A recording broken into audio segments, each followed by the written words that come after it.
Max is pulling up a picture of a chick in a bikini. Wrong. Tap, hold, and load in 4K, Max. Wrong. I was trying to Addiction baddie. Wow. I was trying to pull up the video that they were talking about. I accidentally pulled up Twitch instead of Twitter because it's X. The everything app. It's all happening on X. Action baddie. Addiction baddie. And this was just the first picture that came up. That's an interesting picture. On a boat. Wow, good job, Max. Now I'm just not going to find the video. Well, you got to put that into the show. You got to put Addiction Baddie into the show for the viewers. On today's Part of My Take, we have our good friend. I can say good friend now because he's been on twice. Coach Tom Izzo, Michigan State.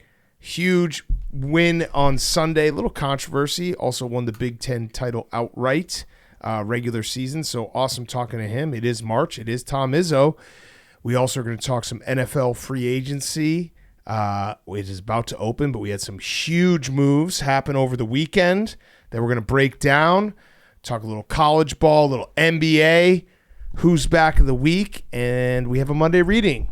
So let's get to all of it. It's brought to you by our friends at DraftKings. Who's scoring big in the NBA this season? You are, with the all-new way to get in on the action at DraftKings Sportsbook, an official sports betting partner of the NBA. DraftKings is the home of NBA player props, so you can get behind your favorite players any which way.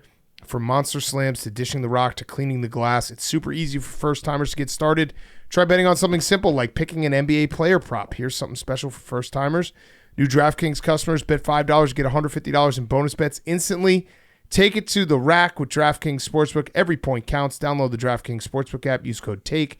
That's code TAKE for new customers. Get $150 in bonus bets when you bet just $5 only on DraftKings. The crown is yours. Okay, let's go.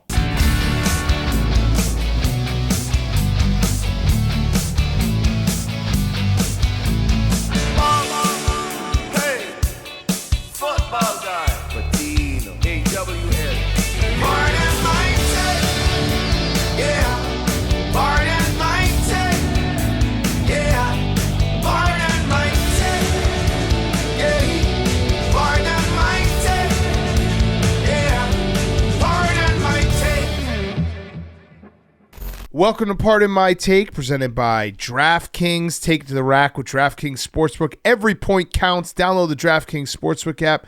Use code TAKE. That's code TAKE for new customers. Get $150 in bonus bets when you bet just $5 only on DraftKings. The crown is yours. Today is Monday, March 10th, and oh boy, do we have sports. We got a lot of sports. It's all happening right now. It's all happening. It's the start of the legal tampering window. We got NFL news. We've got conference championship week. We've got NBA drama, both on and off the court.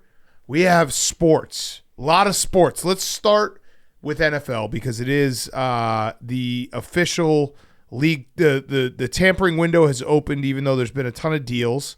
Well, it's interesting because there's a lot of guys that are deciding not to test the free agent market. Correct. And re-signing with their teams that they were going to be leaving, but they're doing that before they were legally allowed to be tampered with. Correct. Which is very interesting just to point out. That is. So yeah, let's start with the NFL. The biggest story I would say is Myles Garrett is staying put. So Myles Garrett, who mockingly said because his GM Andrew Berry was quoted saying the goal was never to, he said that we envision him going from Cleveland to Canton when his career is over, talking about Myles Garrett wanting to keep him as a Brown.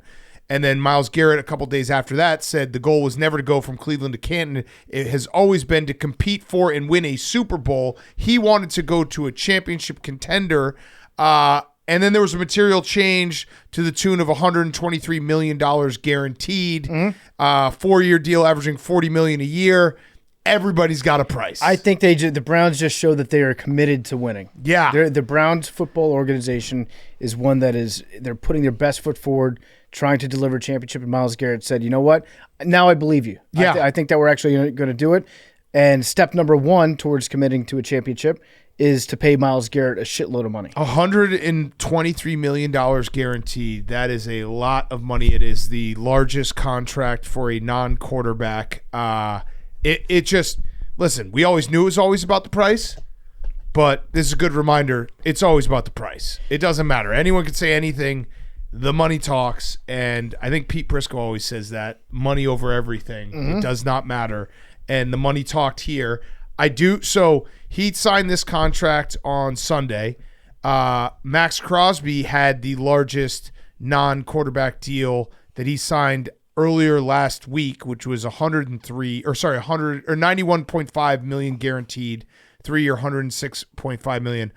I think there should be a new rule that if you sign the biggest contract, whether it be the biggest quarterback contract, the biggest non-quarterback contract, you should get 7 days to wear the crown. Myles Garrett should have had to wait 7 days to take that crown away. Max Crosby should have had 7 days where he was like, "Yeah, I had the largest contract, non-quarterback contract ever." And then Myles Garrett, it was too quick. It's like in the was that the AFC Championship, or was that in a regular season game where the Bills kicker and the Chiefs kicker went back and forth breaking each other's records for the longest field goal? Give it some breathing room. 15 minutes, yeah. It would be nice. I mean, Max Crosby at one point was the highest non-quarterback. For about 4 days. And then Myles Garrett took that from him. And Myles Garrett is LeBron could learn a lot from Myles Garrett about how to stay loyal to Cleveland. Yeah. Right? Like he decided he wanted to check the market out there, maybe go to a warmer climate, build a super team, and then he said, "You know what?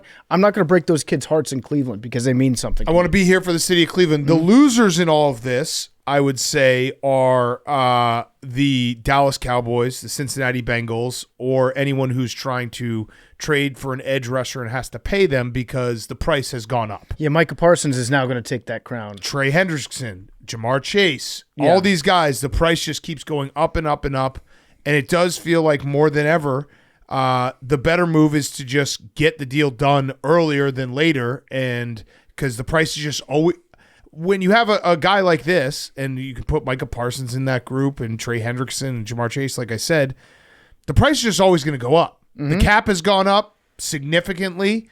The price is going to keep going up. And so those teams are looking around being like, fuck, we just screwed this because now we have to pay a lot more money. I did think that Myles Garrett was going to try to either sit out or force the trade. I didn't think that he was going to come back. I thought it was always going to be the money. I was surprised when they announced that he's staying this morning. Yeah. Because that also, Max is probably in the same boat. You guys had thoughts of Myles Garrett wearing your team's uniform. Max and I are both the losers in this one too. Although you can make the argument that we're both winners in this one because part of the reason why we each wanted him was to keep him away from the other team. True.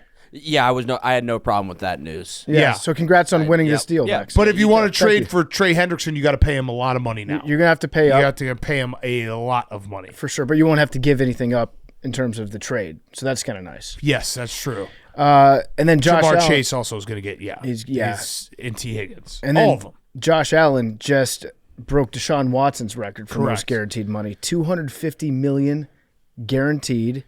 The total, I think, was like $330 million on 6 years, but I think it's 5 years fully guaranteed, $250 million guaranteed, biggest guaranteed total given to an NFL player ever.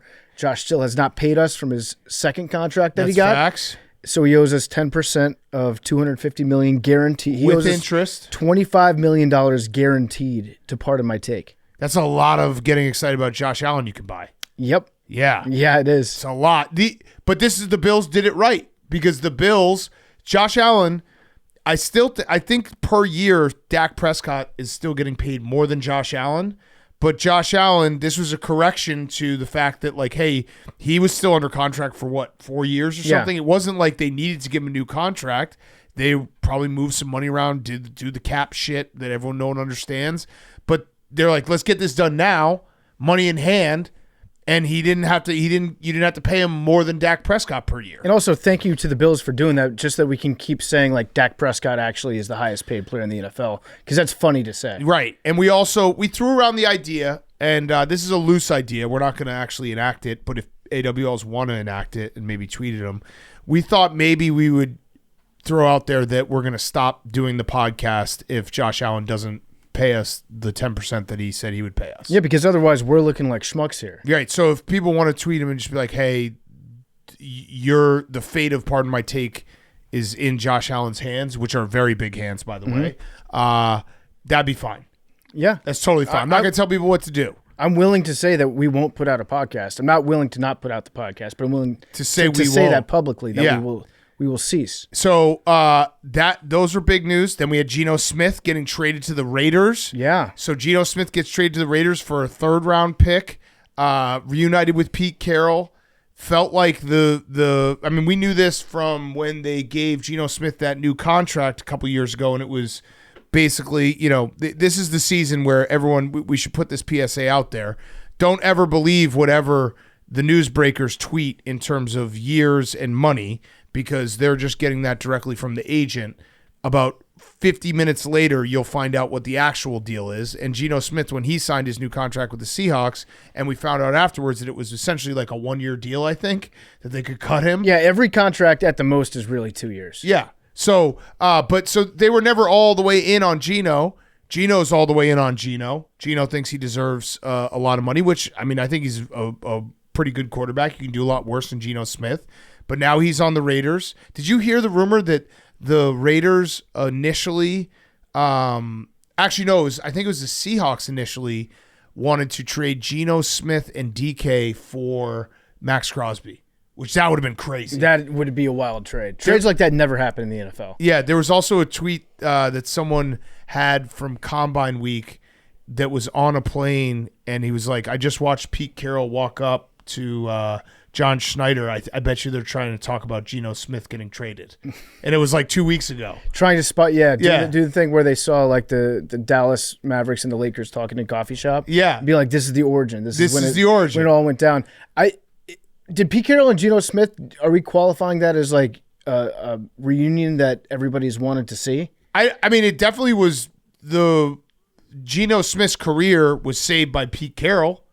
Yeah, while Pete Carroll was the head coach. Yeah. But it's not like it's Pete Carroll's playbook. No, but it was Pete Carroll, calling the shots, and Geno was saved. Yeah. He was nothing, and then... What I like about this, though, is just that the Raiders do have a plan.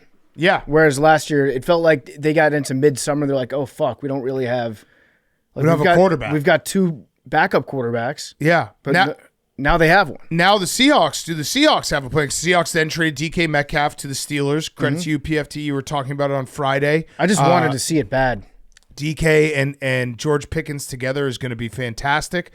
What is the Seahawks plan? Is the Seahawks plan to get Sam Darnold? Because is it crazy to say that I think I would maybe rather have Geno? Than Sam Darnold? Yeah, probably, because Sam Darnold's probably going to cost more right now. I don't know. I don't know what Geno's new contract will be. Yeah, I don't know either. But I don't think it's they're kind of the same. Yeah, kind of the same. Like right now, Sam Darnold, the way that he played last year, makes me think I would rather have Sam Darnold. Well, for most of the year. Yeah, I was going to say until the end. Yeah. Whereas Geno, I feel like Geno from like 2 years ago, that would line up with Sam Darnold from last year. Yes.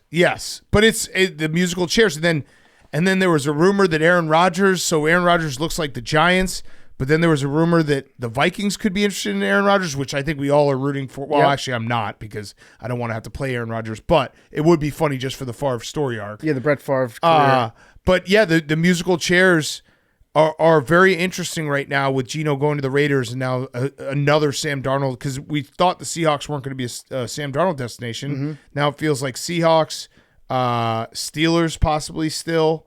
I don't know where else would Sam Darnold go. I don't know, but I don't know how the Steelers are going to manage the DK Metcalf and the George Pickens situation. I'm excited to see how they do it. That's why I wanted this to happen. It's the funniest possible combination of receivers that you could get.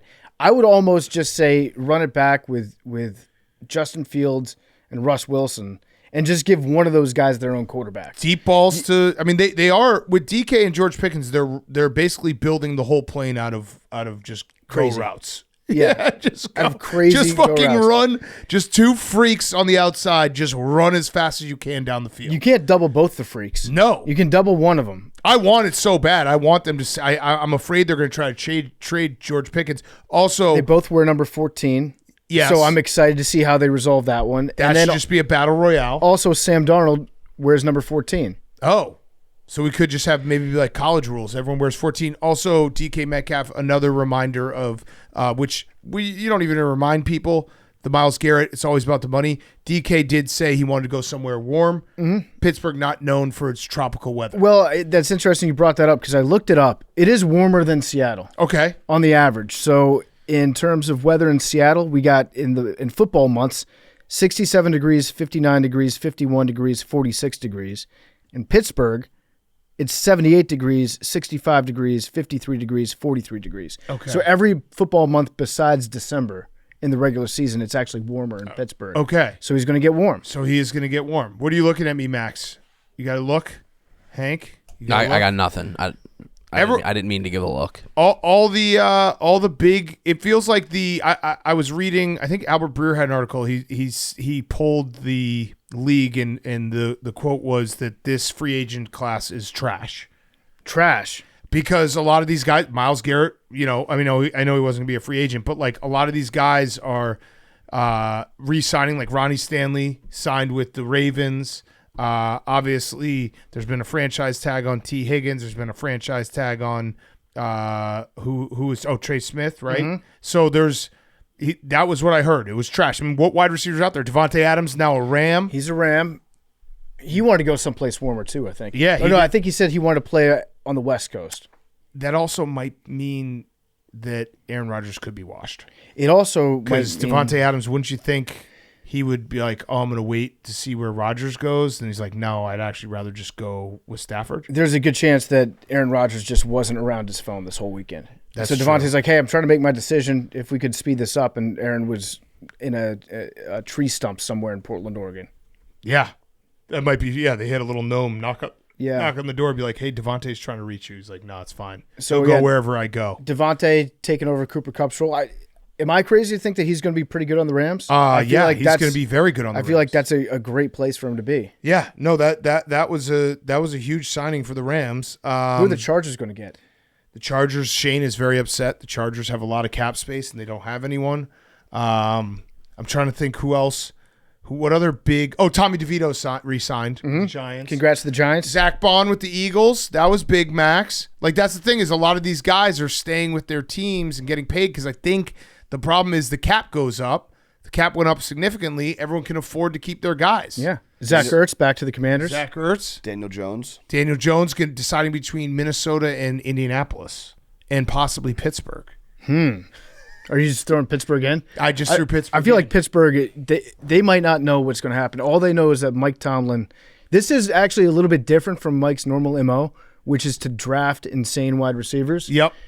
This time, he's bringing in a crazy guy from out of town. Like, he's outsourcing his craziness. Yes. And DK, again. I don't think DK's that crazy. Yeah, DK. He's crazy on the field. He's a live wire. Yeah. He's a live wire on the field. He's not a crazy guy in the same way that George Pickens is crazy, in the same way that Antonio Brown is crazy. But he gets, like, he will get thrown out of a couple games. Yeah. No, there'll be some. You want that out of your wide receiver one, though. Like, yeah. Yeah, no, he's a dog. There will be some significant. There will be some funny moments where both George Pickens and DK Metcalf are costing them 15 yards on the same drive. Well, if they have a bad quarterback, that's going to be the problem. Yes. Yeah. That's why they should get their own quarterbacks. They should. DK's like, Russie, he's my guy. You don't talk to Russie. That's another one And where then George Pickens is like, you don't talk to Jussie. That's my guy. We don't know. Similar to the Pete Carroll, Geno Smith, were Russie and George or DK Metcalf, were they tight? I'm going to go out on a limb and say they had their moments. Okay. I think DK had enough good games with Russie where he's like, okay, I can get excited about. You know what? The I don't think situation they were is tight. fluid. I don't think they were tight. I don't think they're tight. I Did think Russell Wilson not talk to the team? Yeah. I don't think anyone probably was tight with Russell Wilson, but the situation is fluid. You don't know. He might have been humbled when he had to take the a team friendly deal in Pittsburgh because the Broncos were still paying him like $1 billion. Yeah. I think Hank's right. Nobody's really that close with Russell Wilson. So I'd say probably he's happy. Like, he was happy when he was getting thrown the ball in Seattle. Yeah. He had some monster games with Russell. Yeah. All right. What other big moves are we waiting for? I mean, I'm excited. There's going to be who's out there though still, because Aaron Jones got re-signed in Minnesota. We're looking at it. Chiefs re-signed Nick Bolton. That was another big free agent guy that people thought was going to get a lot of money. Patriots, Harold Landry. That's a good signing, Hank. Yeah, there's not like who's going to be the biggest name that goes on Monday, because it will happen pretty quickly, right? I know the Bears are looking Godwin? to maybe get Khalil Mack back and Dahlman center, which would be awesome. Godwin, I feel like Godwin's a good call. probably going to Khalil stay. Mack Probably in coming Tampa. back? I want the Bears to get Khalil Mack. I would very much like that on a deal that makes sense. But the cap went up. This is why I'd be such a terrible. Well, there's a million reasons why I'd be a terrible GM. But if you give me more cap, I'm spending all of it. Yeah, you don't get away. to keep it. If I'm you're a also GM. I'm also just assuming the cap will always go up. Like that would be a very bad assumption on my part, but I would do that. All right, you got it. So Sam Darnold's the biggest name. Josh Sweat, a big name, and then Milton Williams, so a couple Eagles. And then, Drew Dahlman, who I think the Bears hopefully will sign, which would be nice because then they'd have their interior of offensive line set. Look, a lot of these guys have already re-signed with their teams. I expect Godwin to go back. I feel like he'll be in Tampa again next year. But if not, that is the guy that the Chargers should get. Yeah. Tevin Jenkins is going to be good somewhere because he's going to stay healthy. And I'm going to be like, fuck, that's going to happen. What are the what are the Commanders going to do now that they lost out on Myles Garrett? Trey Hendrickson? I think Trey Hendrickson. I think that's what we're looking It's at. going to be a spicy meatball. Very spicy meatball. Very spicy meatball. I'm excited. So I don't think you can't announce the signings until Wednesday, correct? Wait, I thought Trey Hendrickson still had a year left. Does he not? I'm pretty sure you'd have to trade for him still. I thought he just wants new money. And they're not going to pay him. Let's see. He is he's got one more year. 1 year left. So okay. so they'd have to trade for him. Probably not the same price tag that you'd pay for Myles Garrett though, right? Because Myles I feel like he had more years left. They'll give him a new deal no matter what. Oh, So, yeah, he'll get a new deal wherever he goes, but to trade for him, it'd have to be a second at the minimum, right? Let's see. The Cincinnati Bengals aren't eager to pay edge rusher Trey Hendrickson. The Commanders are positioned well to trade for the star. What is it saying? It might be your first rounder, right? Could be, because it is. You're picking at the bottom of the draft. Have you thought about that? No, I haven't. So when we were in Indy, it was funny because we were in Indy and I was saying to somebody, like, there's just not that much buzz around the draft this year. I feel like it's not as much juice as it normally is. And then this person was like, well, dude, when was the last time you picked in the 20s in the draft? I was like, oh, yeah, that's a great point. Like, if it's not your team that's active in it, you're like, oh, not kind of a dull draft season this time around. Right. I'm excited, though. I'm juiced. A lot of teams getting some new players. Oh, yeah, you guys released Jonathan Allen, right?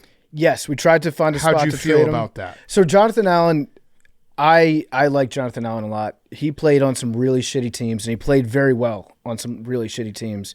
And he had that famous quote last season where he was like, I'm fucking sick of this shit. I'm just sick of this shit. This shit sucks. Fuck this shit. And I was like, God damn it, he's right. He's right. And if he wants to get traded, like I wish him the best. But he just wasn't worth it to bring back next year. And so I hope he finds a good place. I feel like we could have traded him somewhere for like not a lot of compensation. And we said, you know what? We're going to set you free. Yeah. Find your own spot. Yeah. You're a good player. Yeah. Memes. Did I see a rumor that the Jets might think about doing Justin Fields? You did see that. They're very interested. Oh. Strong interest. And are you interested in? Yeah, it'd be good to have a mobile quarterback for once. Okay. That's... You always say memes. Saying mobile is insane. You say it every time, and I had to address it. And so you're saying Thank you for addressing that. It would just be interesting to see a quarterback run around a little bit. Yeah, there were moments last year where you're just like, the yards are right in front of you, Aaron, just run. And he couldn't run because he's old as shit. So you put Justin Fields in that scenario, he gets those yards. Yep. Memes. Let me ask you this. You produced this show called Pardon My Take. Yeah. You were probably one of the people, if not the person, who edited the majority of the roller coaster of my experience with Justin Fields. Does that not give you a sense of like, oh, this is bad? Young quarterback. Like, you had a front row seat. You not only watched it in real time, but then you would go to your computer and have to edit it and watch it back. And then post it. Yeah, but we're in Chicago, got to watch a lot of Bears games. And that Atlanta Falcons game when the entire stadium's just cheering Justin Fields. Justin Fields. He was a stud. Memes. He has those games where he is a stud. That's true. I want you to be honest with me. How many times have you said the words Justin Fields' ass? Ooh. I think it's probably a lot. No, not that many. He was good at times. When he would break out for one of those runs, you would just be like, "Oh my god!" I know, but Memes, you about as a were quarterback? the biggest hater in the world, and you especially hate our quarterbacks when they play poorly. You're the first guy to be like, "That guy's ass." Yeah, Correct. He also didn't have an offensive line there. All right, let me ask this a Memes, different way. Let me ask it. It's wild the justifications you're making for him. Like that's verbatim what Big Cat. I'm telling you, let me ask it a different way. Max, Hank, you guys also producers of Pardon My Take. Hank more of a co-host. Shout out Kaz. You guys saw it front row. Would you want Justin Fields on your team? God, no. Me, no. Memes, maybe. Like, what option does he have? I like Justin Fields as a guy, awesome guy, but you can't be like, this is our plan. But what would the plan?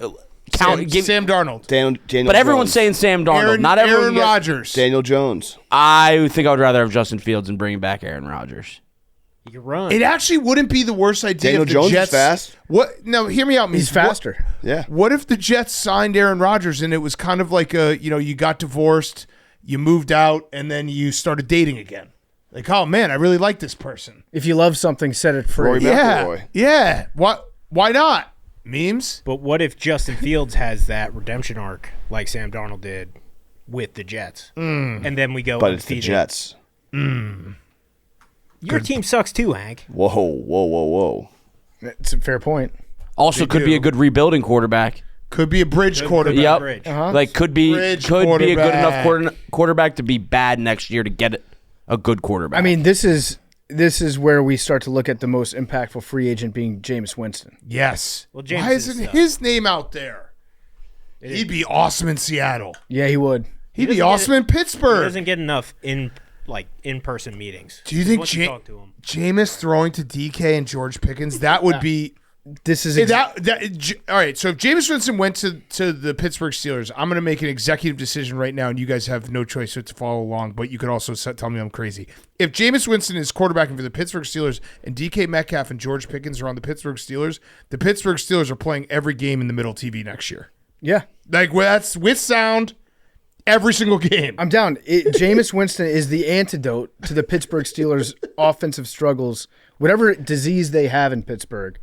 For the last, 6 years? Yeah. 7 years? You get Jameis in there with DK and George Pickens throwing go balls.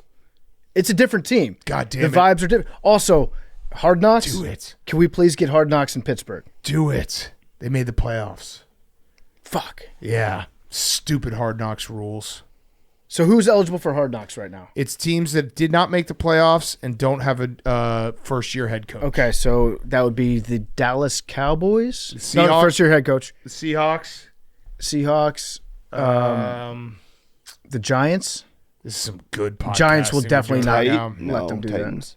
Titans. Yeah, Titans. Titans would be eligible. Yep. Colts. Colts would be eligible. This is some good podcasting Cardinals. we're doing right now. Dolphins. I feel like they might do Dolphins. Might do it, yeah. Cardinals are up there. Yeah. 49ers. That'd be fun. That would be a fun redemption arc. Bengals. Bengals would actually be if they go into the year with all these guys not under contract. If Trey Hendrickson doesn't get traded, and I feel like they would do the Bengals. Yeah. Right. Just I think the Dolphins, too. yeah.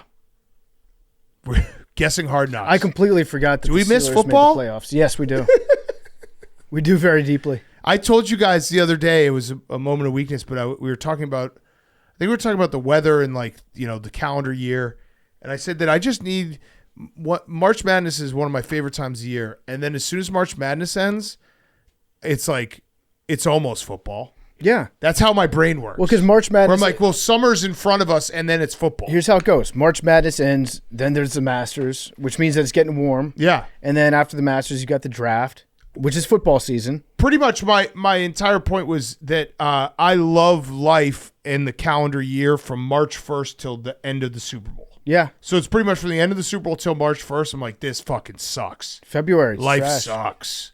And then you get through it and you're like, we got everything in front of us. We got summer in front of us. and then football.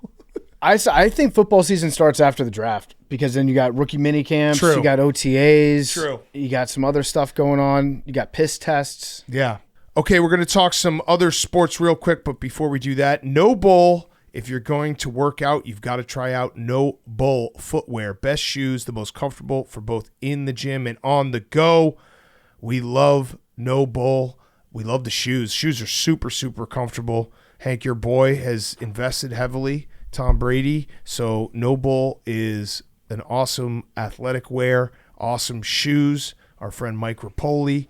So go check it out right now. The shoes are super, super comfortable. We wear them all the time, and they look good too. So exclusively for Pardon My Take listeners, No Bull is offering 30% off your order.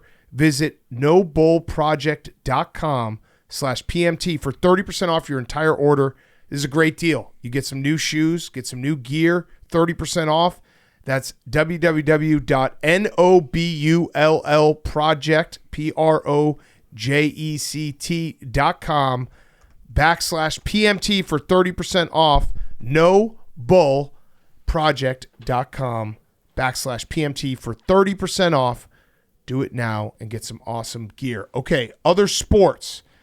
Should we talk about Stephen A versus LeBron? Yeah. So on Thursday night late, Stephen A. Smith and LeBron had a little do after the Lakers game. In the middle of the game. Oh, it was in the middle of the game. Middle of a timeout. Larry David sitting right there, which is very funny. It was literally just a Curb Your Enthusiasm episode. LeBron went up to Stephen A. Smith. It was caught on camera. Stephen A. Smith would never have talked about it publicly if it had not gone viral. It was just too viral. Stephen A. Smith would never talk about his interaction with another player. He would never mention anything of the sort. But the fact that he basically was forced to talk about it. Yeah. By LeBron getting him in his face, and then Why did LeBron go up to him? He went up to him because he took some umbrage. Yeah. LeBron took umbrage with Stephen A. Smith's remarks regarding Bronny James. Yes, he went up to him as a father, not a basketball player. Stephen A. Smith was like, "You should have just made contact with me in a private meeting." I actually have no problem with LeBron doing this, just because I do actually think that like LeBron is LeBron James a better father than he is basketball player? Yeah, I think didn't we said that? determine that on Friday? Yeah. The fact that he got Bronny drafted. Yeah. No basketball player has ever done that before. But I do think he went up to him, like Stephen A. Smith played the role afterwards. He got in his very serious tone and was like, he came up to me as a father. But I think the issue LeBron had was when Stephen A. Smith a couple months ago was pleading with LeBron James as a father, stop this. When you say as a father, I think that's where it becomes a little bit more a direct shot. And LeBron, like, he grew up without a dad. I think he takes being a father very seriously.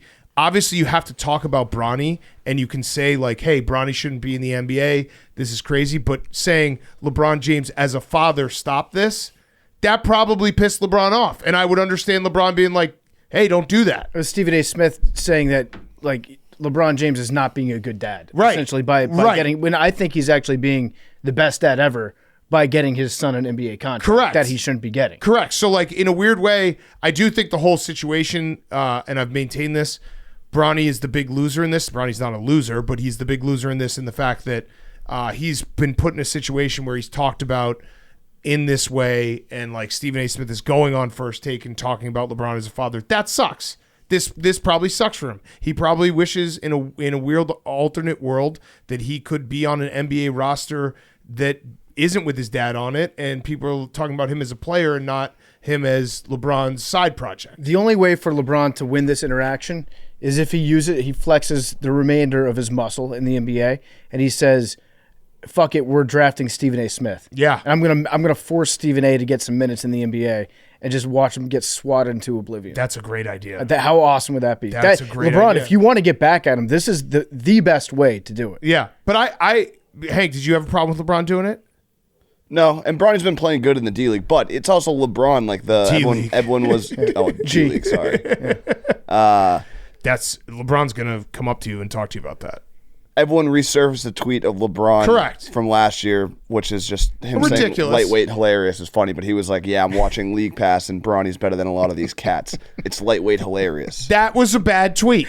Bad tweet. But also, as a father, Again, I get it. right. Like, as a dad, he's like, my son's better than these guys. Like, if LeBron had gone up to Stephen A. Smith and said, do not talk about my son, I would 100% be on Stephen A. Smith's side, being like, that's ridiculous. Your son is in the NBA. He has to be talked about. Does he get talked about more than every other rookie? By a long shot, because he's LeBron James Jr. Well, but I think the father part, like if Stephen A. Smith calls him out as a father, I think LeBron has every right to be like, dude, don't do that. I think it's kind of fair play for both sides. Yeah. I don't think Stephen Because- A. even has does he have kids? Oh, think yeah. he might have a kid. Dude, Stephen A. fucks. I Are know you it's a kidding me? dad-to-dad thing. I think he like, might have a kid. No, Stephen A. has his boys swim.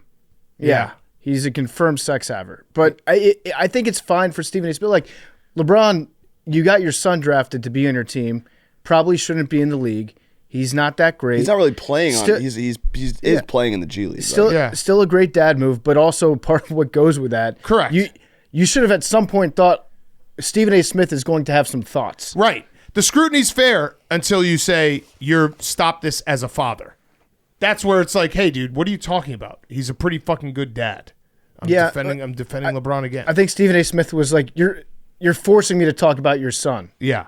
Not a good father move. I also don't think it was very funny timing, but from what I've looked into, it was taped before, but it came out on Friday that Skip and Stephen A. are reunited. Correct. That was my who's back of the week. Yeah. And also Skip is in a do-to-do with KD because Skip said that Kevin Durant looks like he's semi-retired.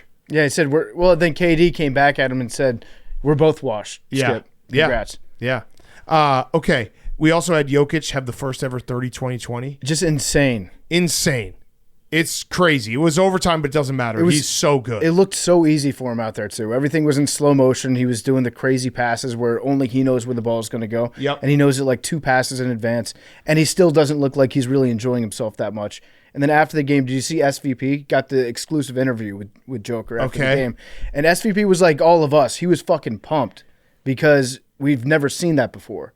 And it was such a great game, and it was so fun to watch. After the game, he's like, I know you don't really get amped up, Jokic, but is there a part of you that's like, this was really fun out there? This is amazing. I can't believe I did that. And then Jokic, his response was, I go out to try to play basketball. Like he did not give a fuck. He was like, I wish I had been with Horst instead. He did not give a fuck that he just dropped 30, 20, and 20. Face of the league. Does not care. But that's what makes me love Jokic so much. Yeah, and we have a real MVP debate going with him and SGA.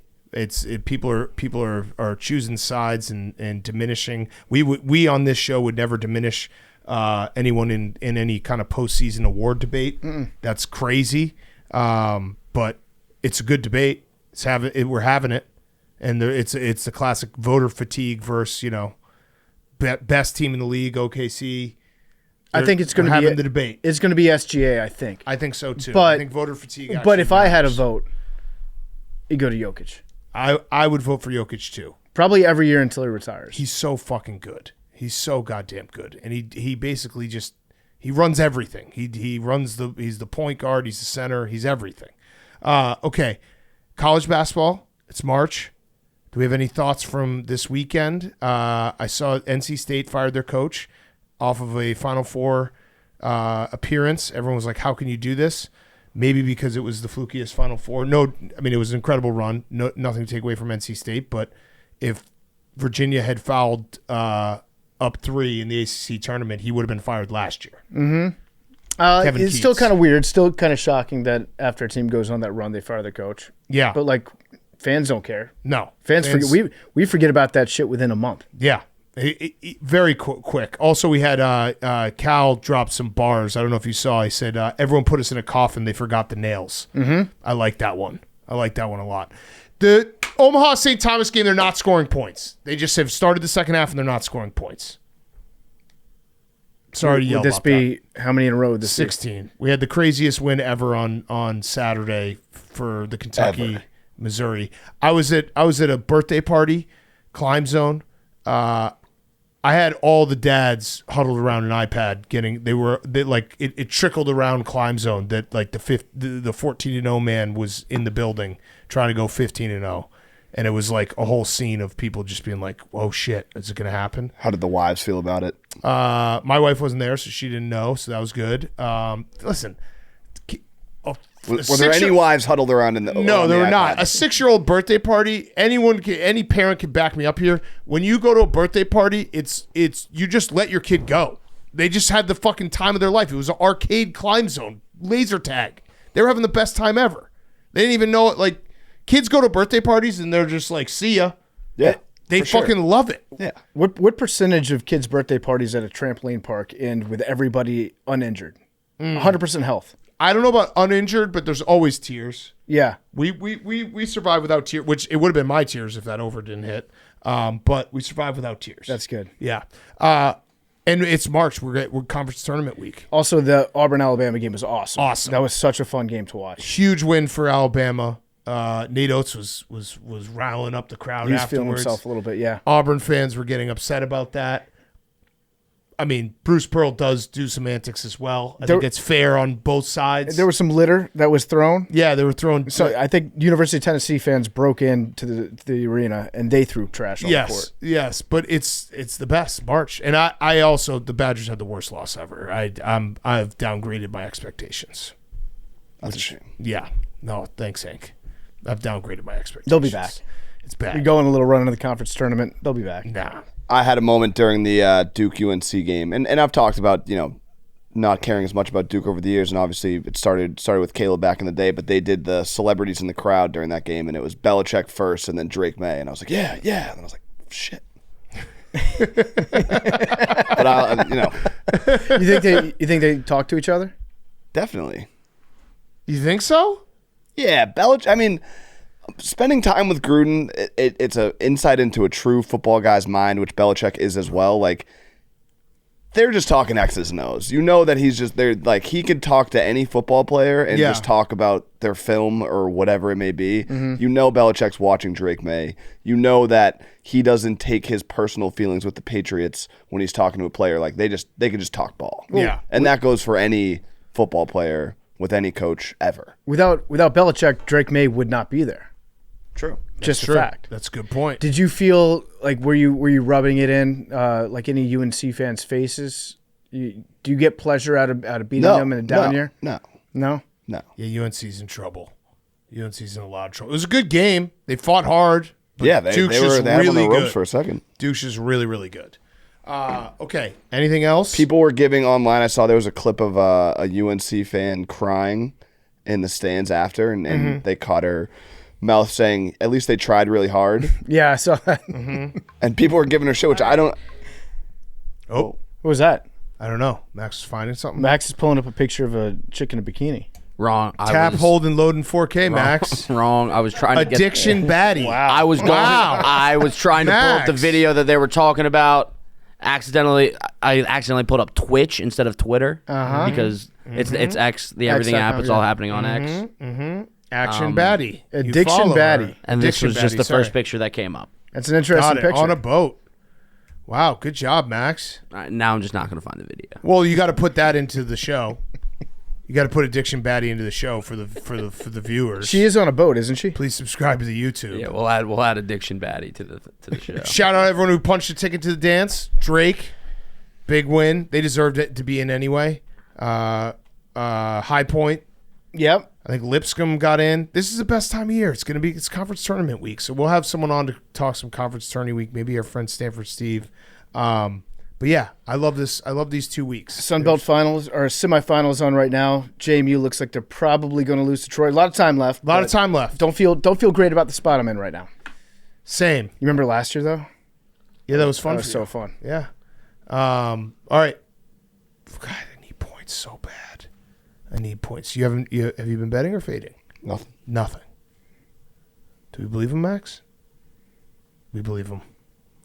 I've heard from Jersey Jerry thought he was breaking news to me. He was like, I was playing Call of Duty with Hank the other night, and he was like, It's PJ 2K. Oh, It was to PGA 2K. He's like, I can't wait to fade Big Cat in conference tournament in the tournament, and he thought he was like telling me that. I was like, dude, he's literally said it to my face like 7 times, and it hurts every time because I know he's probably right and he's gonna have like the best tournament ever. But so it goes. So it goes. Maybe not. I mean that win Saturday was.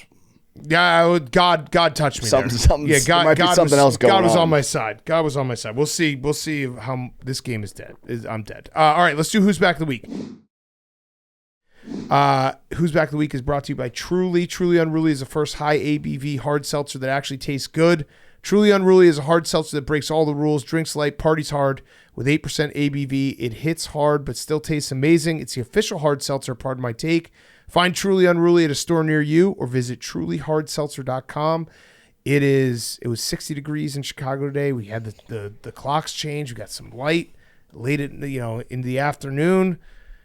It's about to be golf season. It's about to be beach season. It's about to be backyard barbecue season. It's about to be Truly season. It's about to be Truly. We're going to get unruly this summer. So find Truly Unruly at a store near you or visit trulyhardseltzer.com. All right, Who's Back of the Week? Hank. Yeah, my first one was shorts. Another treacherous winner of Chicago survived. There was like 2 cold weeks. Now it's 60 degrees again. So all the people that, said Chicago's going to be so tough, the winters are so bad. There has been snow in April here. Yeah, we're going to probably get a couple more just like shitty days that are going to be tossed in there. Some false shit. We're going to get like a 30-degree day out of nowhere. We got mid-60s this week. Yeah, all you need is a couple nice, like today was really nice. Tomorrow's going to be really nice. The clock's changing. The clocks change. Like the end is near. Summer is here. It's going to be 63 on Saturday for the St. Patrick's Day celebration. That's pretty good. That's dangerous. My other Who's Back was the Celtics as a NBA championship favorite. Is LeBron hurt or is he just... LeBron. I need some... If they won that game, he would not be hurt. I need 2 weeks before the playoff stretch. I need 2 weeks before the playoff stretch. Yeah, take some time off. The Lakers were scaring me. They've been, they won 8 straight. They were playing really well. And it, the conspiracy of how does Luka end up in LA? The NBA needs a Celtics Lakers NBA Finals for ratings. Yep. I hope that happens now. I do too. I hope that happens.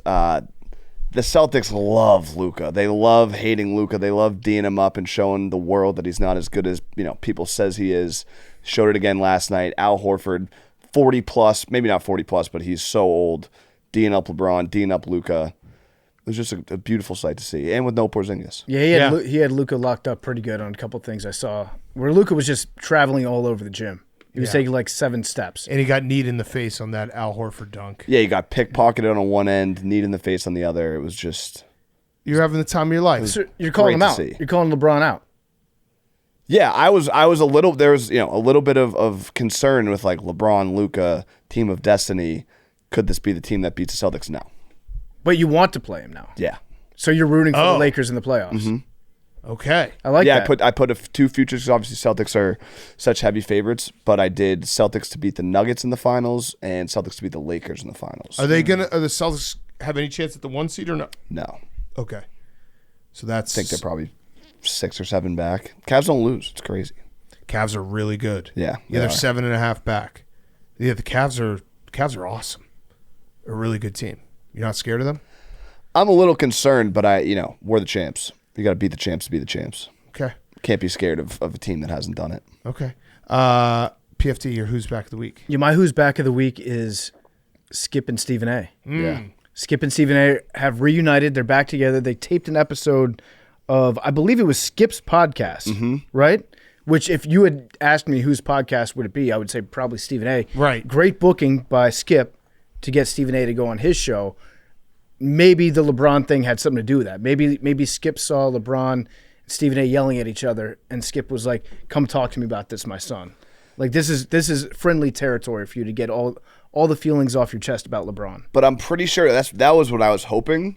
Like they saw that and was like, "Finally, it's time. Let's get back together." Yeah, it's like LeBron parent trapped him. I think the report came out on Friday that they had already taped it earlier in the week. So they did not. I hope the case is that it was we need LeBron the LeBron focused part. and they talk about that for the whole time. But Yeah.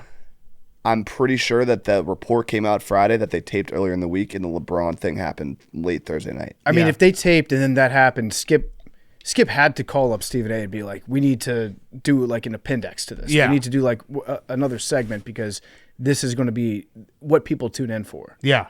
I'm just very excited. I will be tuning in. Because if you did not live through the first take years where it was Skip and Stephen A., it was perfect television. Yeah. Just two guys who have never been wrong in their lives disagreeing on everything. It's one of those, we were lucky enough to be born at the same time that those two guys found each other and were on TV. And it was perfect. It was perfect. All right, my who's back is baseball injuries because Garrett Cole's out for the year. Damn. Bad. Tommy John. Bad. Tommy John. Not good. Bad. Really bad. They should never change the rules about shaving your face. Facts. That's absolutely true. Like this would not have happened if he was clean shaven. That's true.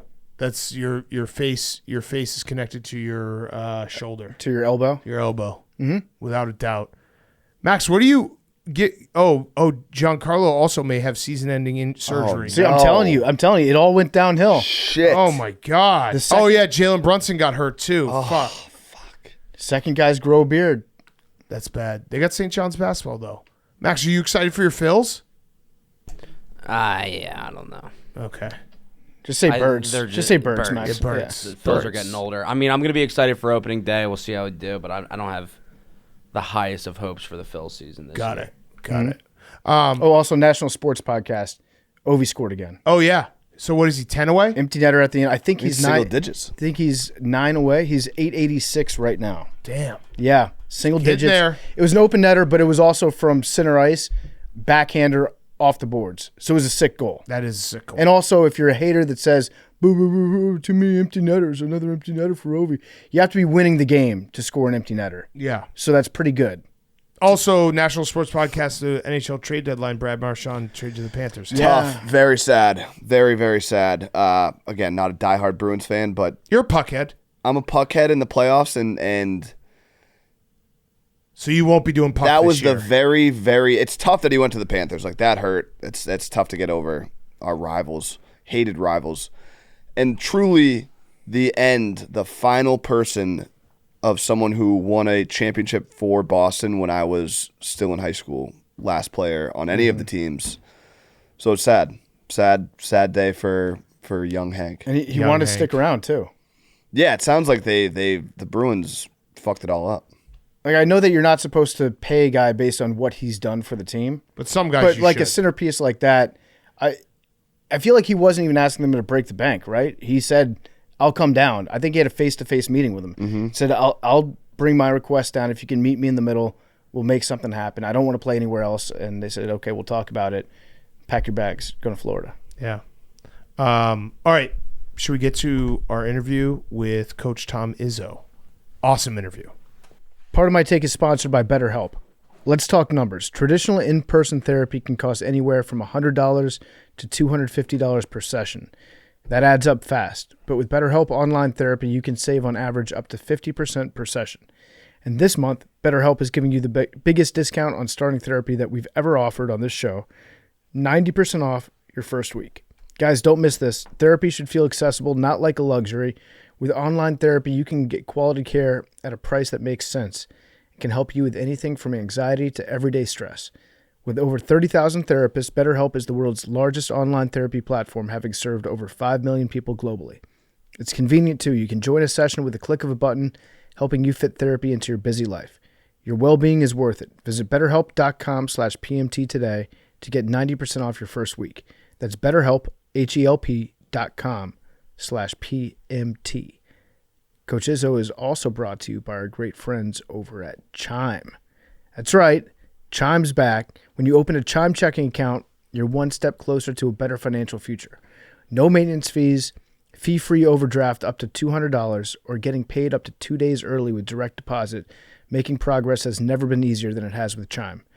And if you ever want access to your pay before payday, you can use MyPay to get up to $500 of your pay before payday with no mandatory fees or interest. Join millions of Chime customers who are working on financial progress.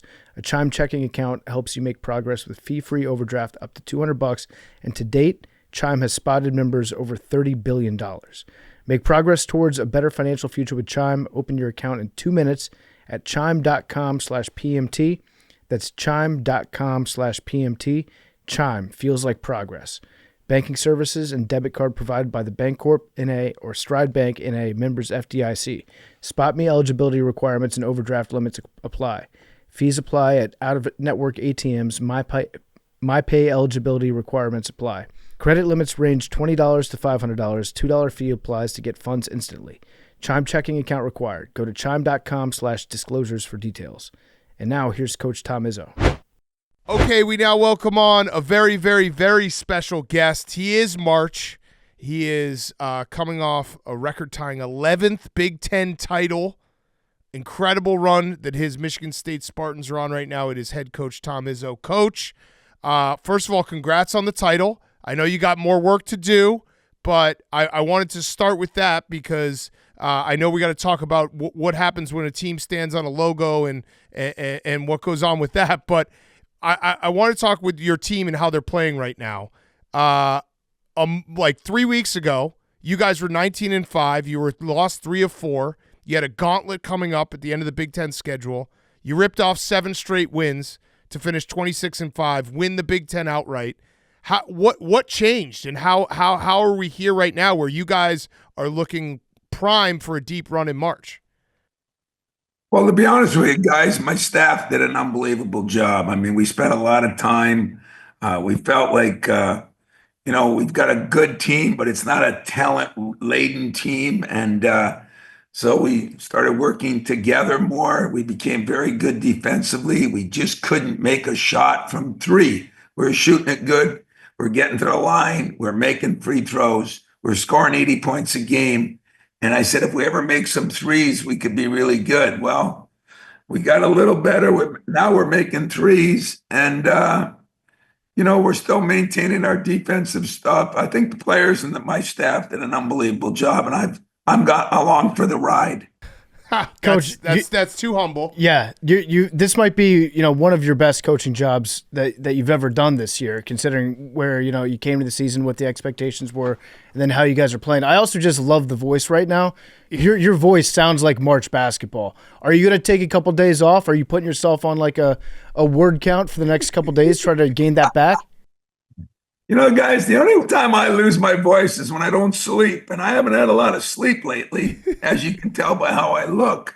But no, we are taking a day off tomorrow. We've been on a grind, and now we don't play till Friday. So guys deserve a day off. But, you'd really like my team. The players, they've worked their tail off.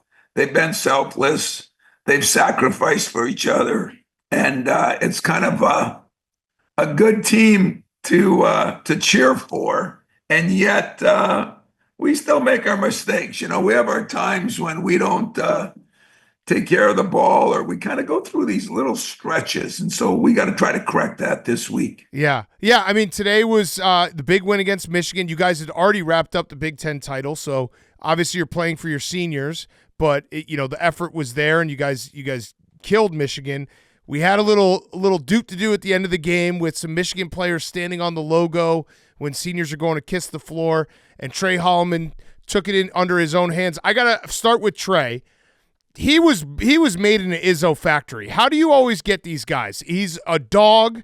He's got like so much heart, and it's down to the thick headband. I feel like you always got the dogs with the thick head. When they put on the thick headband, it's like, that's an Izzo guy, and you can go to war with that guy. So would it be safe to say that he's kind of the heartbeat of the team, and you liked what he did there? Like, kind of standing up for the Spartans and for all the home fans and everyone there? Well, I didn't love what happened, because the game was going along pretty good. They came back, give them credit. And we have a tradition here, and it's been a tradition for 30 years. And I didn't even see all of it. Dusty's done a good job with his team. But, we've gone through a few things over the years with Michigan, and, that hits home a little bit. But I would never do anything on somebody else's court. We did not celebrate the Big Ten championship at Iowa. I wouldn't do any of that. But we are going to celebrate at home when we win, and I think it just got out of hand quick. I don't even know totally what happened. I do know this.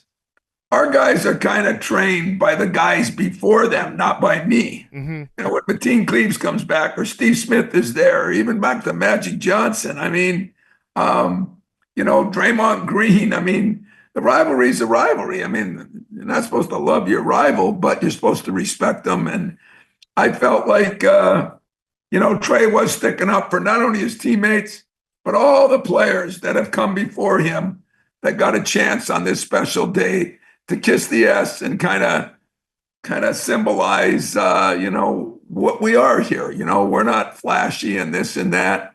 We're just kind of grimy. You know, we get down and kiss the floor. I mean, that's not always good, to kiss the floor. There's a lot of people been on that floor. Yeah. What we do, and I hope that doesn't take away from, how good we played in the game. And they came back in the second half and played good also. Yeah, I loved it. Listen, you're on the right show because we're a big supporter of rivalries. You shouldn't like your rival. That's what makes sports fun. Oh. Like those moments are what we tune in as fans. And I love Trey Holloman doing that, standing up for him. Hey, listen, there's a pretty basic rule. Don't stand on another man's logo. You can't do that. Can't stand on another man's logo. Get him off there. And if there's one thing I know about the University of Michigan, they don't tolerate post-game theatrics at midfield or at half court. That's just not in their deal. So they were probably shocked to see something like that happen. There was a funny moment, though, as all this was being cleaned up.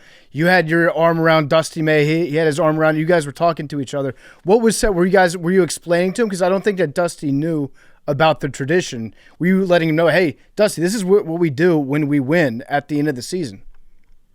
Well, we do it when we lose. I mean, Draymond Green's senior year, we lost the game. I mean, it's tradition. It's not tradition when we win or tradition. This is what you do. Some guys have been there 4 years, blood, sweat, and tears. That's what we do. And I just told Dusty that, but he was at Indiana, he's been in the state at Eastern. I think he's done a hell of a job this year with his team, and I give them all the credit.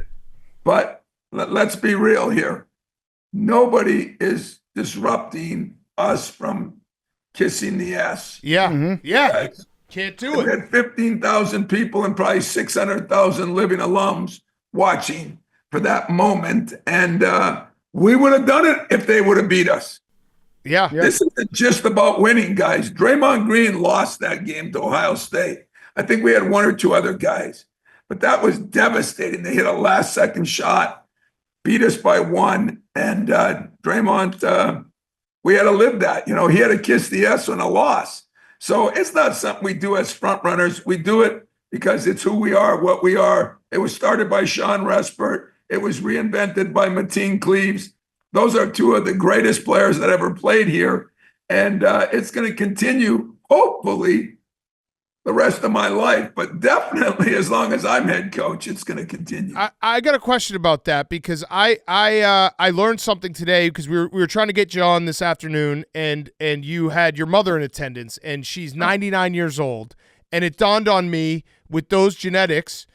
Are you going to coach for another 20 years? I feel like you're never going to stop. You're going to coach forever. I mean, your 99-year-old mother was at the Breslin Center today. I heard reports that she was handling the stairs just fine. So, you're going to coach forever.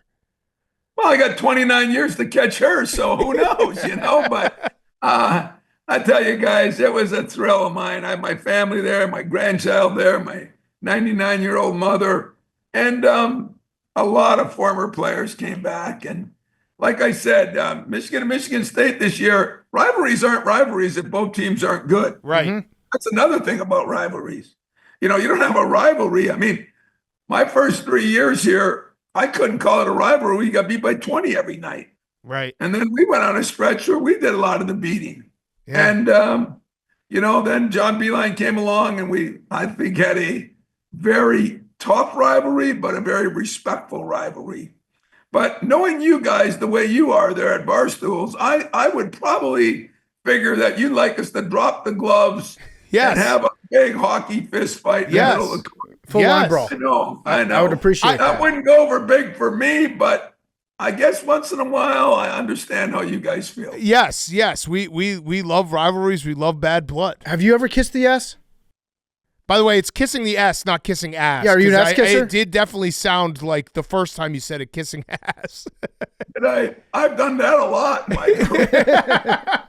But no, I haven't. You only do that on your last time in Breslin. This is my last time in Breslin. When it is, I'm positive I'll kiss the ass. Yes, got to. Speaking of Breslin, I got a question for you. So I'm a Badger. We played you guys last Sunday. What do you do? It's the Izzo magic. There was a moment in the game where Tanjay went up, got called, and won. They went to, I think, commercial break, and they're like, haha, just kidding. It's ball out the side. There was no foul there. And then you guys went on a 10-0 run and ended up winning the game pretty easily. Was that just you just talked to the ref and you're like, hey, listen, that's not going to happen in my house? You guys are crazy, man. You know the moment I'm talking about. The game swung on that moment. I'm not an excuse guy, but it swung on that moment. What do you think? I had Uncle Guido doing the refereeing or Yeah, what? I don't know. I'm just asking questions. You know, the truth of it is, and Greg Gard and I talk a lot. He's one of my favorite guys, so believe it or not, I guess I got to like you a little bit because I love Greg and the job he did. I think he was coach of the year this year. When you look at where they were picked, 12th, 13th, he reinvented his team. He's done an unbelievable job. It's too bad that he has some alums that turn out like you guys, like you did. But other than that, no, I didn't talk to the official. Those guys make mistakes, once in a while. Yeah. As coaches, once in a while. Yeah, they make mistakes. Yeah, it was an interesting mistake. About Greg Gard and the Big Ten as a whole, because you played Iowa on Thursday night. And Fran McCaffrey, it's not they've had a bad season. And you talked afterwards. You're like, look, this guy's a great coach. You got to stick with these guys. You don't want to make a mistake and move on. You've had some years in your career where it's maybe not been up to expectations. What does it feel like when that kind of the walls close? Do you feel that? Are you like, hey, look, I'm trying my best here, but it's year to year and the ball doesn't bounce your way sometimes? There's a lot of things that happen, especially now with this transfer portal and everything. I look at Greg Gard last year, struggled a little bit, right? Yeah. And I hope you weren't one of them that was leading the charge. Never said a bad word. That guy did an unbelievable job this year. Not only did he reinvent his team, but he reinvented his style. They were scoring 90 points a game. Yeah. Bo probably was turning over in his bed out there in Palm Springs. But I was really no, I just think that coaches nowadays are in trouble because everybody thinks because you're paying players, you should win. Mm-hmm. Well, other people are paying players too. Yeah. And you got a lot of problems with these kids leaving and coming and going. And you can be up one year and down the next. It's going to be, I saw where they just fired the guy at North Carolina State. Yeah. Yeah. He went to the Final Four last year. Now, I don't know the particulars to it, so I'm not speaking about it either way.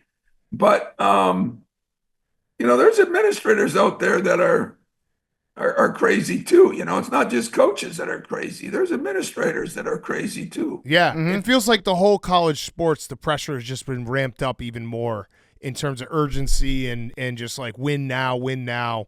And if you don't, like you said, the NIL has changed the landscape for it. And even in the offseason, if you don't add guys that your fan base is excited about going to the next year, they almost like put you in the hot seat preemptively. Where were Spartans fans with you this offseason? Were they excited about this year? I don't know. I do something really good that would probably bother you guys. I've never been on Twitter in my life, and I don't plan on starting it. No. So they were probably upset with me. I don't know, but I didn't know it. I tricked them. Yeah. I just didn't read anything, Yeah. My wife has a rule here. There's no newspapers, no online stuff, no anything. So I just kind of do my job, but it is getting harder. You are so right in college athletics in general, but I think we still, I think you'd be surprised. It's not 40% of the people are 30 or maybe even 20. It's 10% of the people are 15 that make all the noise. Right. And somebody believes them because sometimes administrators, they used to be former coaches. And so the coach understood what was going on. Mm-hmm. Now, some of them are not former coaches, and I don't think they understand, one big injury, like Franny. Yeah. He lost the freshman of the year last year. The guy was averaging almost 17 points a game. He's 6'10". And all of a sudden, you don't have him. And, in sports, they do it a lot in football. They say, well, the theory is next man up, right? You always hear that line, man up. If the next man up was as good as the guy that was there before him, he'd have been a starter. So next man up isn't the same man. True. Especially when there's not as many men. Yeah. In basketball, it's like you got 5. Good luck if you lose one. You're gonna have to coach that guy up. When did you realize though that this year, was it when the 3s started falling? You realized that this team might be special? No, because the 3 started falling just maybe a week or 2 ago. We took our team to Spain. We did a bunch of stuff this summer to try to keep the culture and camaraderie. I was really lucky because I had some guys coming back. Jeremy Fears, who was injured last year, he's come back. I get a guy like Jace Richardson, whose dad won 2 Big Ten championships and a national championship here. I think they knew what the culture was. What has really impressed me about my guys is the way they bonded together and pulled for one another, and the selfless acts, the sacrifices they made of maybe a few minutes here, a few points there. And I got to admit, it's been one of the more fun teams I've had to coach. Now, sometimes we're not as good, but we found a way to hang in there, and I'm proud of them. Yeah, the Maryland 3-2, the buzzer beater. It's like it started to feel, and you had quotes in talking about like these guys understand Michigan State, and I was like, this is a problem for the Big Ten because this is Izzo. There's some of I can kind of I've been, I know you from afar for a long time. I can tell when you start to get a little swagger. I can tell when you feel like you got some guys, and that happened a few weeks ago. I was like, no, this is a problem. Well, in that game, the only thing I was frustrated with is we had pretty much been up 8 or 9 points, and we screwed up at the end. So we need the heroic play, and everybody made it out to be we were lucky. I thought we played pretty well most of that game. Yeah. But it's not the Izzo swagger that does it because, believe it or not, guys, I never shoot a shot, never get a rebound or make a pass. These guys have taken on their own personality. You kind of hope each team, each year, has something that they can hang their hat on. You know what I mean? You always want them to learn from the players before them, but you also want them to bring their own identity. This team has been different than most teams before them. What's been the same is they got good guys. I think they play for the name on the front and back. I don't think it's just that way where you play for the name on your front anymore. Those days are kind of gone. But if you just play for the name on your back, you got problems. So I think this team has found a way to play for both. And I'm really kind of proud and excited about it. And I'm also enjoying it, And, me, I don't enjoy a lot of things. So this is good. Are you still daring teams to zone you? You threw that out there a couple weeks ago. You said, I dare you to zone us. Is that still standing now that you're hitting your 3s? Well, when I say dare them to zone us, I mean, listen, we played Indiana, and I went to the press conference and said, I did a poor job. Don't blame the players. We did not prepare enough for it. They played like 2% zone. We hadn't worked on it as much. And so it wasn't only that we didn't shoot well, we didn't execute well. And that was, there's times when coaches got to look in the mirror and say, you know what, I didn't do my job. And I said that in front of everybody. But I vowed then we're going to be making sure that never happens again. Yep. So we're working at it harder. But at the end of the day, as you guys know, you can work on anything all you want. If the ball doesn't go in the hoop, it's like hockey, or soccer. You can pepper that goalie. But if it don't go in there, you don't score. Yeah. And so there's a combination. We needed to get better at what we do. We needed to make some shots. But we have to execute better, and that's what we've improved on. Now we're starting to make shots, and then we'd be a much better team. Yeah. Have you had to break out the football pads this year? You know, you guys laugh about that every time my old players come back. That's the first thing they talk about. You know, I did it because I was mad, and we had so much fun. I'd have done it again. I'm just afraid this day and age, some lawyer would come in and sue me, you know, or I'd get fired. But the guys love it. It's another part of our identity. So maybe someday I'll shut off the cameras and lock the doors and go ask Jonathan to borrow some football gear. That was fun, man. Nick Saban sent over 12 sets. It was awesome. Yeah. Hey, quick question about your bobblehead. Did you see your bobblehead? Do you think they did a good job with your bobblehead? They have a Izzo counter for wins because you're going up there in all the records. Like I said, but you broke Bobby Knight's Big Ten win record. You just tied him for the conference record. You just keep going. But they made a bobblehead. I think they could have gotten a little more Izzo. Maybe put on that crazy leprechaun sweater that you wear, something like that.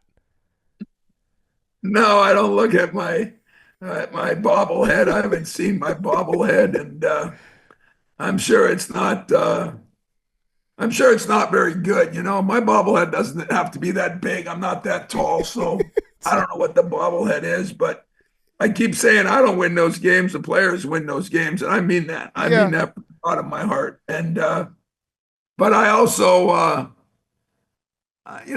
guys, it's been an interesting 3-4 years, and yet, we won a championship, I think, in 17 or 18, 19, and 20, and now another one in 25. So we had a little bit of a down stretch there, but right now, how good we are, I don't know. And like I said, it's not the talent-laden team that maybe you normally see, but it sure has been a fun team to coach, and guys are getting better.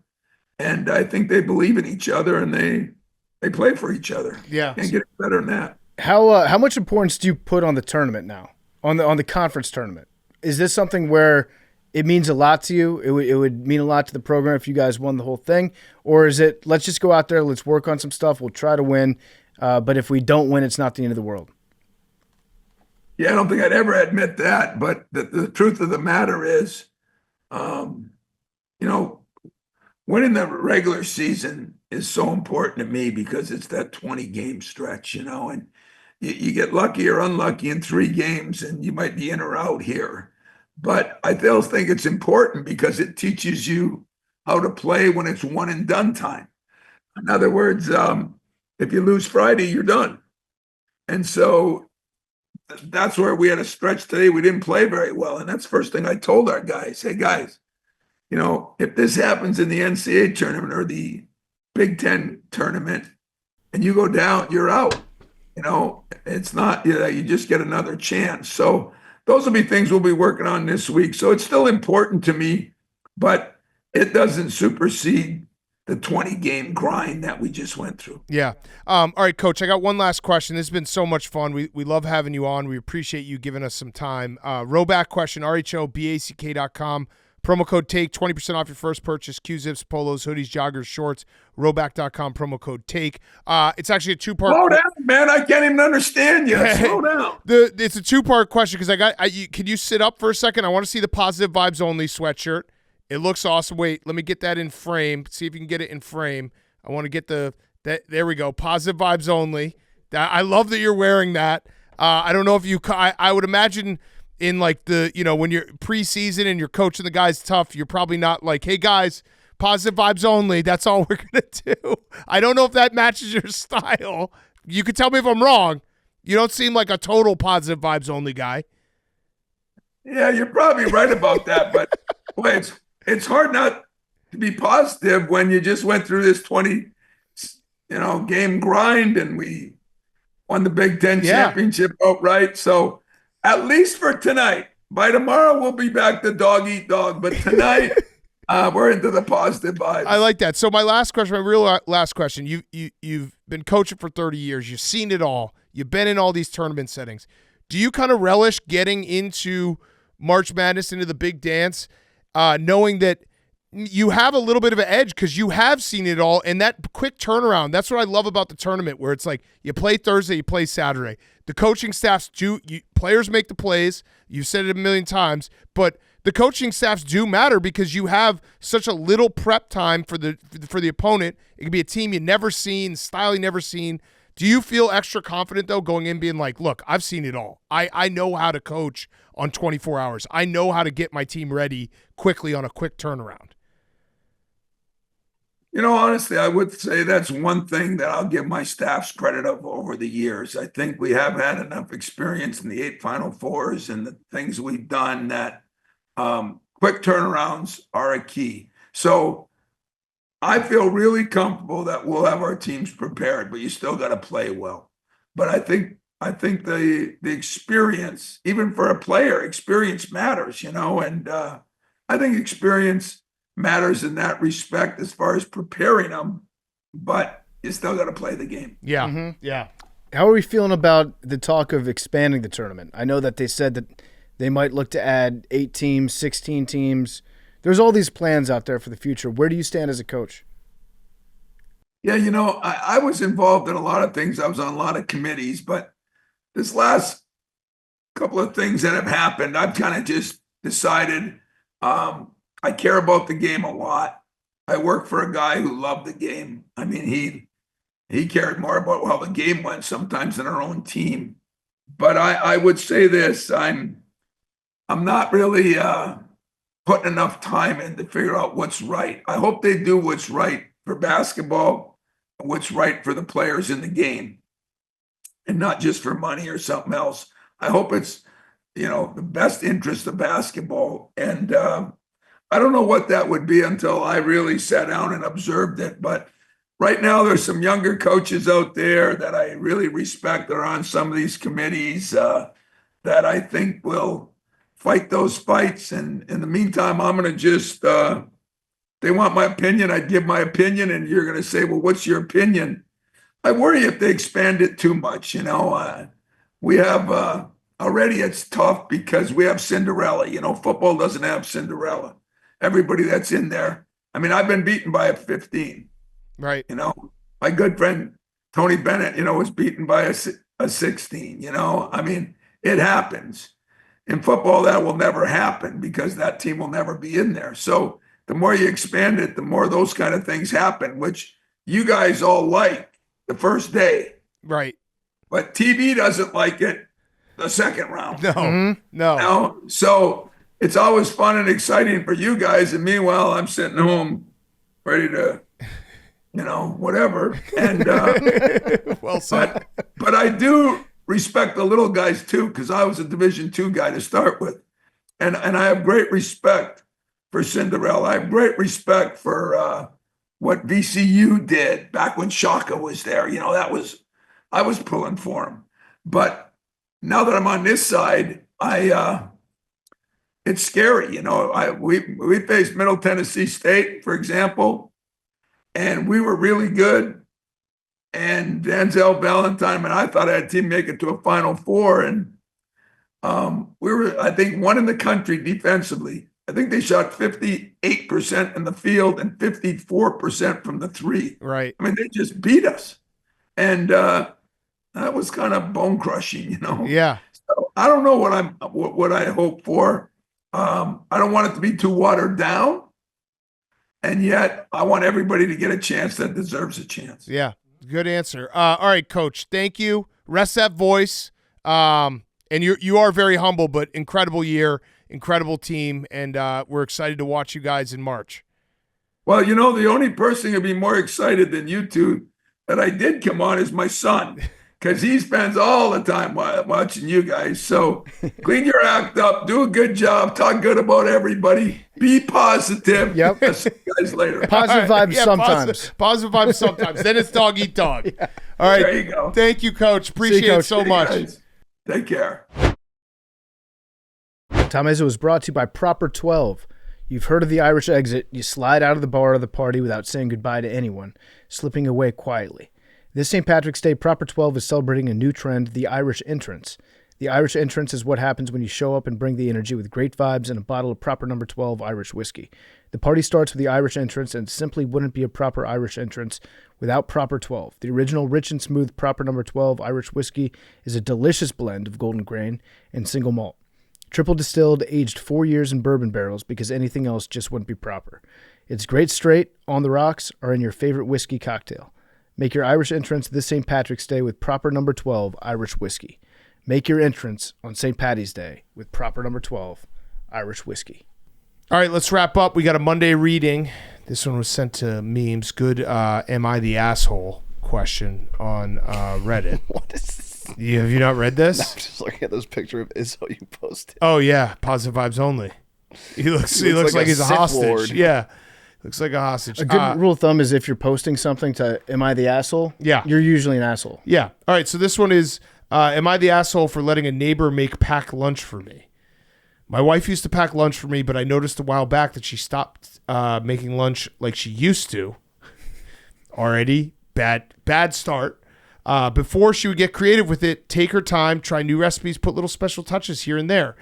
Then I felt like it just became, okay, what are the kids having? I'll just make an extra one and give it to them. Or give that to him. I would make my own lunch, but for one, it's not the same as when she makes it, haha. And two, I work in construction, so by the time I come home, all I want to do is hit the sheets.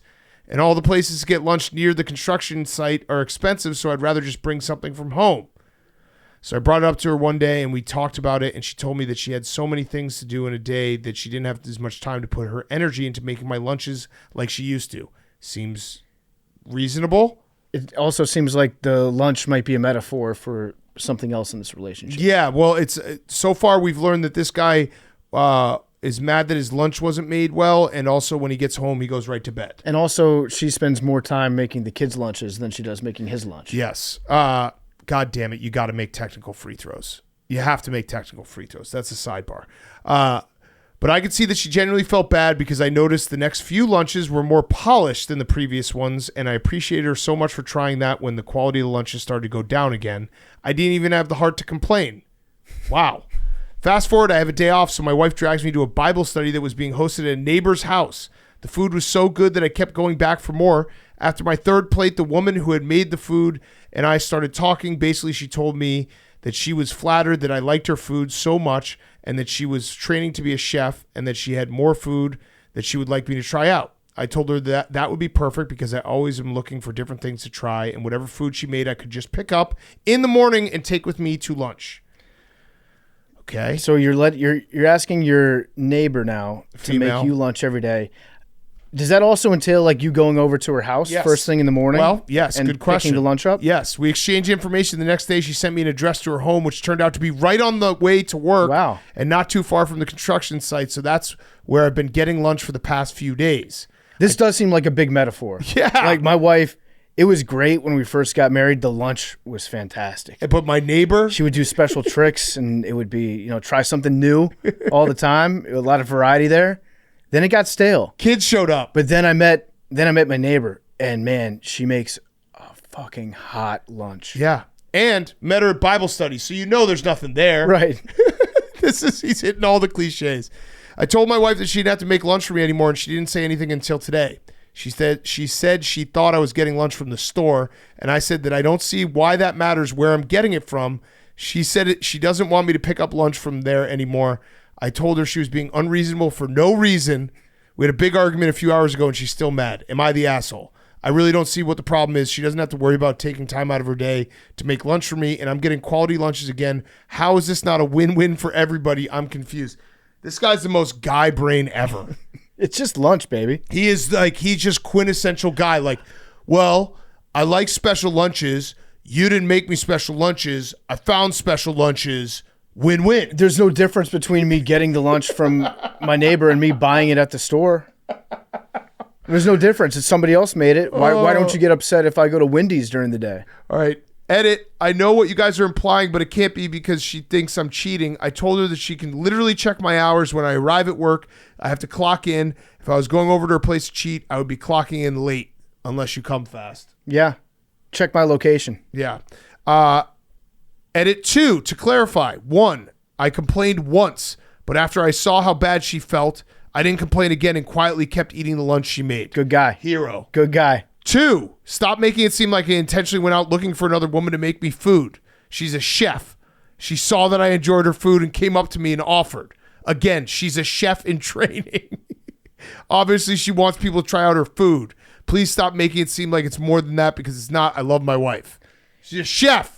I wonder if this guy, because he's going to construction every day, do they do trades at lunch in construction like they do in elementary school? Oh, yeah. Like you Show up with Dunkaroos. Elementary school, you roll in with a pack of Gushers, you can take 5 people's sandwiches. Yeah. For that one thing. Absolutely. So I feel like on a construction site, you probably are able to wheel and deal and upgrade. And he probably just, since she wasn't doing a good job making his lunch anymore, he was probably just left out of the trading circle. Yeah.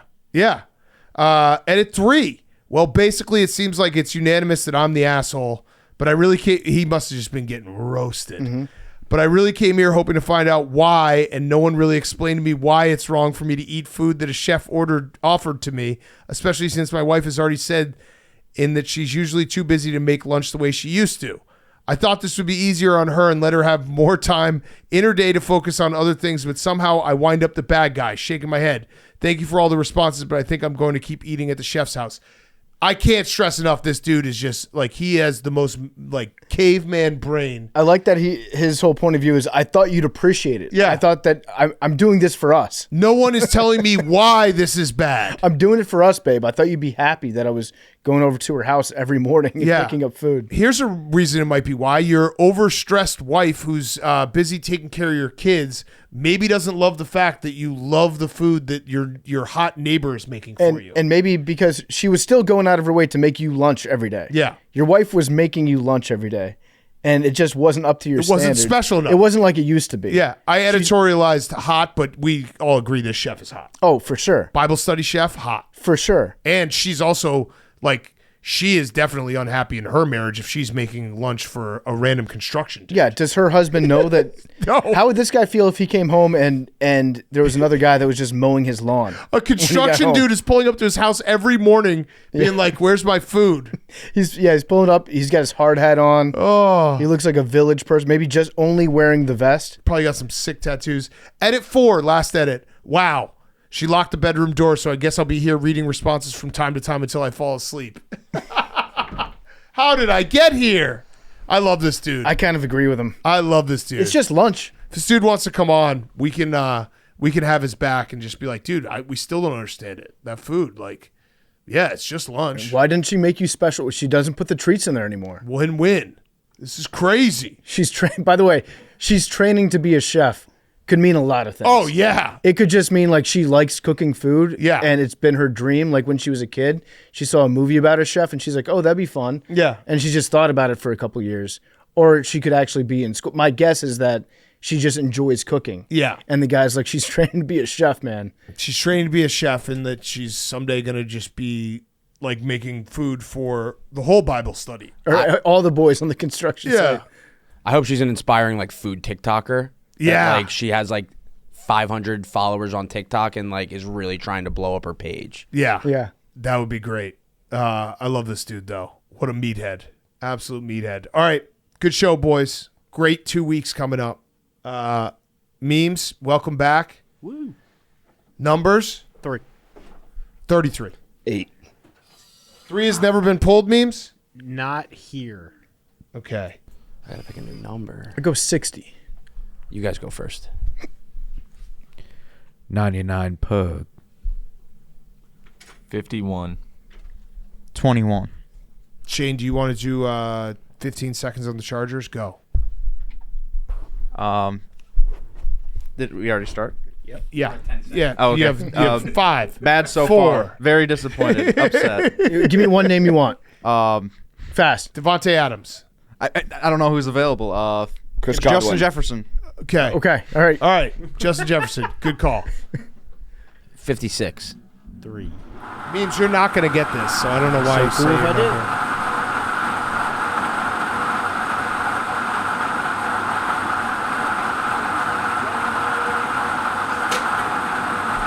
25. 25. Love you guys.